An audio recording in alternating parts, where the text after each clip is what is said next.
भारत के इतिहास में आज के युवा पीढ़ी को बहुत कम मालूम होगा कि लाल किले से सबसे पहले झंडा किसने लहराया था। नमस्कार, मैं मुशफिक खान और आप देख रहे हैं शाहीन टीवी। जनरल शाहनवाज खान लाल किले पर पहली बार तिरंगा फहराने वाले आजाद हिंद के फौजी जनरल शाहनवाज खान थे। एक किस्सा बहुत प्रचलित है कि सन 40 के दशक के उत्तरार्ध में एक शख्स ने एक कार एक्सीडेंट के पीड़ित परिवार की बहुत मदद की थी। खासकर उस परिवार की लड़की की मदद उस शख्स ने की थी।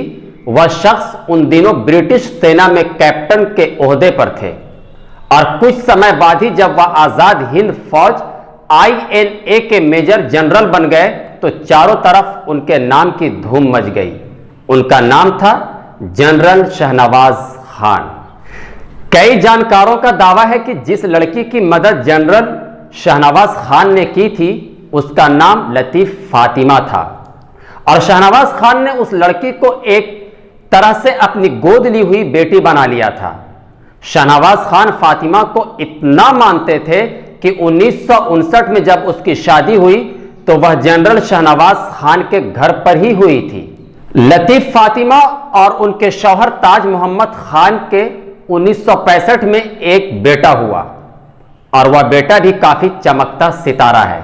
नाम है शाहरुख खान। बेशक शाहनवाज खान का नाम लेते ही जहन में एक नारा जरूर गूंजता है, लाल किले से आई आवाज, सागल ढिल्लो शाहनवाज। यह नारा पुराने लोगों के जहन में आज भी सुरक्षित है। इस तरह जनरल शाहनवाज खान का नाम भारतीय स्वतंत्रता संग्राम में सुनहरे अक्षरों में लिखा गया है।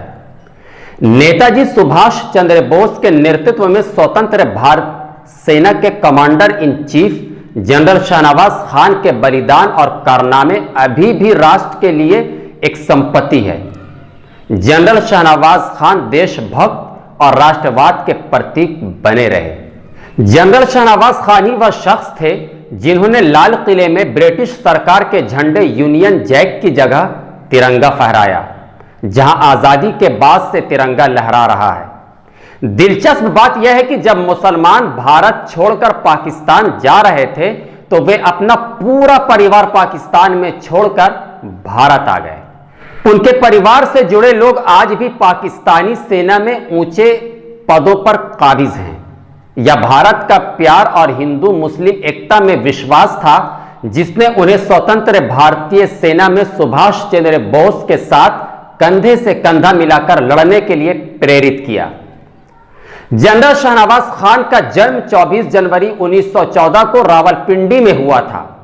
उनके पिता टिक्का खान भी ब्रिटिश फौज में ऊंचे ओहदे पर थे। उनके पिता सरदार टिक्का खान जंजुआ अपने कबीले के सरदार थे। शाहनवाज खान 1940 में एक अधिकारी के रूप में ब्रिटिश भारतीय सेना में शामिल हुए थे। उस वक्त तक दूसरा विश्व युद्ध शुरू हो चुका था और उन्हें भी दक्षिण पूर्व एशिया में तैनाती मिली थी। इसी बीच दिसंबर 1941 में जापानियों ने सिंगापुर पर हमला कर दिया। सिंगापुर को बचाने के लिए अंग्रेजों ने ब्रिटिश सेना के साथ भारत से 60,000 भारतीय सैनिकों को सिंगापुर भेजा। इसमें कैप्टन के तौर पर शाहनवाज खान भी शामिल थे। ब्रिटिश सेना की हार हुई और जनरल शाहनवाज खान को हजारों सैनिकों के साथ युद्ध बंदी बना लिया गया। दस्तावेजों के मुताबिक 40,000 भारतीय सैनिक बंदी बना लिए गए थे। बहरहाल सिंगापुर की एक जेल में शाहनवाज खान की मुलाकात क्रांतिकारी सैनिकों से हुई जो नेताजी के मित्र थे। इस प्रकार वह जल्द ही सुभाष चंद्र बोस के साथ आजाद हिंद फौज में शामिल हो गए। उनकी नेतृत्व क्षमता के कारण उन्हें भारत के अंतरिम सरकार के मंत्रिमंडल में शामिल किया गया था। दिसंबर 1944 में उन्हें मांडले में स्वतंत्र भारतीय सेना का कमांडर नियुक्त किया गया। सितंबर 1945 में जब नेताजी ने आजाद हिंद फौज के कुछ चुनिंदा सैनिकों के साथ अपनी सुभाष ब्रिगेड का गठन किया तो जनरल शाहनवाज खान को इसका कमांडर बनाया गया। जनरल शाहनवाज और उनके सहयोगियों को 1945 में ब्रिटिश सेना के साथ युद्ध के दौरान बर्मा में गिरफ्तार किया गया था। 1946 में उन पर देशद्रोह का मुकदमा चलाया गया। इस मुकदमे के शुरू होते ही पूरे देश में विरोध प्रदर्शन शुरू हो गए और जब ब्रिटिश सेना ने उन्हें पकड़कर लाल किले में कैद कर लिया, फिर प्रसिद्ध Lal Qila court martial trial हुआ तो देश के पहले प्रधानमंत्री पंडित जवाहरलाल नेहरू ने उनकी वकालत की। तीव्र दबाव के कारण ब्रिटिश सेना को उन्हें रिहा करने के लिए मजबूर होना पड़ा। स्वतंत्र भारत में वह 4 बार संसद सदस्य चुने गए और कई महत्वपूर्ण मंत्रालयों में मंत्री के रूप में कार्य किया। 1947 में पंडित नेहरू ने उन्हें कांग्रेस सेवा दल के कार्यकर्ताओं को सेना की तरह प्रशिक्षण देने का काम सौंपा। 1952 में जनरल शाहनवाज खान मेरठ निर्वाचन क्षेत्र से सांसद चुने गए। उन्होंने 1971 तक संसद में मेरठ का प्रतिनिधित्व करना जारी रखा।